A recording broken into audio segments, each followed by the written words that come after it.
Hello, আসসালামু আলাইকুম guys. আমি এবং আমার ছোট ভাই সুমন একসাথে অনেকদিন পর বাণিজ্য মেলায় গেলাম। ও প্রথমে ঢুকেই চলে যাচ্ছে ওর গার্লফ্রেন্ডের জন্মদিন, কিছু একটা কিনবে। দোকানে গিয়ে ওর পছন্দ মতো একটা জিনিস দেখলো, ওর সেটা নাকি খুব পছন্দ হয়েছে। সে এটা হাতে নিয়ে আমাকেও দেখালো। তারপর সরাসরি সানগ্লাসের দোকানে গিয়ে সে দেখতেছে যে সে নাকি একটা সানগ্লাস কিনবে। দোকানদার ভাইয়াকে বললো একটা সানগ্লাস দেখাতে। ও নিজে থেকে ট্রায়াল দিচ্ছে যে ওর হয়েছে কিনা। এটা তার পছন্দ হয় নাই। সে বললো আর একটা সানগ্লাস দিতে। বলতেছিল ফ্রেমটা আর একটু বড় হলে ভালো হইতো। দোকানদার ভাই তাকে আর একটি সানগ্লাস দেখাই। সে ওইটা আয়নায় দেখে যে তাকে কেমন দেখাচ্ছে, সে ওইটাও কিনে নেই। এবং এই দোকানে সানগ্লাস, ঘড়ি সকল কিছুই পাওয়া যায়। এই যে ছোট ভাই দেখতেছে ওকে কেমন দেখাই। তারপর সে এখান থেকে বের হয়ে আবার চুড়ির দোকানে যায় চুড়ি কিনবে বলে।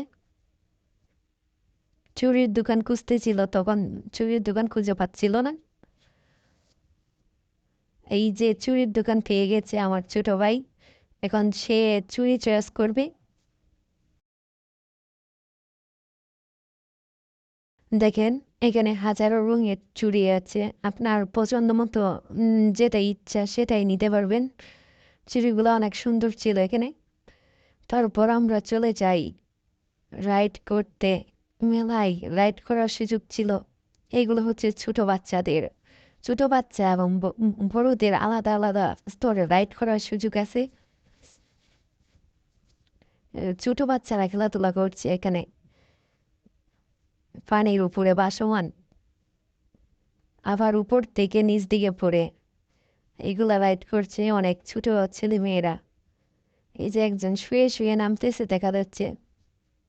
এই যে আমার আরেক ভাই টাস্কের উপরে গেল। তখন ছোট ভাই বললো না, বড় মানুষ যেখানে উঠে সেখানে দিয়ে যাব, আমাকেও রাইড করতে হবে। আর মাথা নাড়াচ্ছিল যে না, রাইড করতেই হবে। তখন সরাসরি নাগরদোলার সামনে চলে যাই। সে বলে যে না, নাগরদোলায় উঠতেই হবে। তখন সে নাগরদোলায় উঠি এবং আমি ভিডিও করি যে ওই উঠুক ঘুরুক, পরে একবার আমি উঠবো। আমি ওরটা ভিডিও করে নিলাম। সে বলতেছে যে আরেকটা রাইড আছে যে নৌকায় উঠা।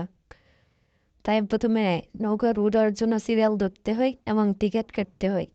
আমরা টিকিট কেটে নিলাম এবং ও প্রথমে উঠে এবং আমি পরের বার উঠি। ওরগুলো আমি সুন্দরভাবে ভিডিও করতেছি যাতে ও খুশি হয়। ছোট ভাই উঠে পড়ে নৌকায় এবং রাইড করতেছে, সুন্দরভাবে রাইড করতেছিল। আর সকলেই একসাথে চিল্লাচিল্লি করতেছিল। এখন নামার পালা। নৌকা রাইড থেকে আমি উঠবো। আমার ওগুলো ভিডিও করি না, ওই যে ওরা নামতেছে। এটা ছিল আরেকটা বড় এবং ছোট সকলে এটার মধ্যে রাইড করতে পারে। ট্রেন ভ্রমণ, সকলে এখানে রাইড করতে পারবেন।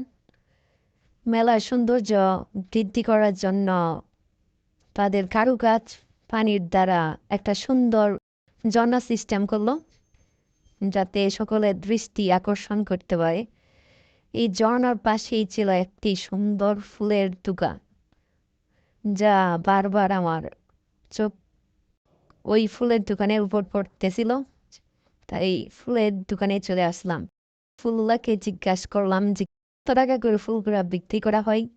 বলতেছিল প্রতি 20-30 টাকা করে উনি জোড়া মিলিয়ে ফুল বিক্রি করে। আপনারা নিতে চাইলে সেখানে গেলে আপনাদের জোড়া মিলিয়ে মিলিয়ে সুন্দরভাবে ওরা ফুল বিক্রি করবে। দোকানদার ভাই ছিল যথেষ্ট ভালো মানুষ।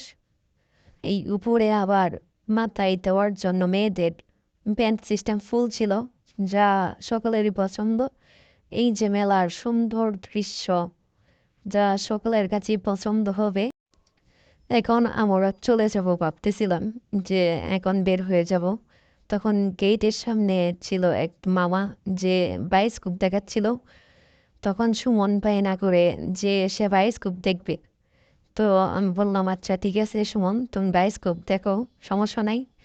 এই যে মামা সুন্দরভাবে বায়োস্কোপ দেখাচ্ছে, যা ছোটবেলায় অনেকেই দেখেছেন আপনারা। আবার এই মেলায় আসলে আবার আপনারা দেখতে পারবেন।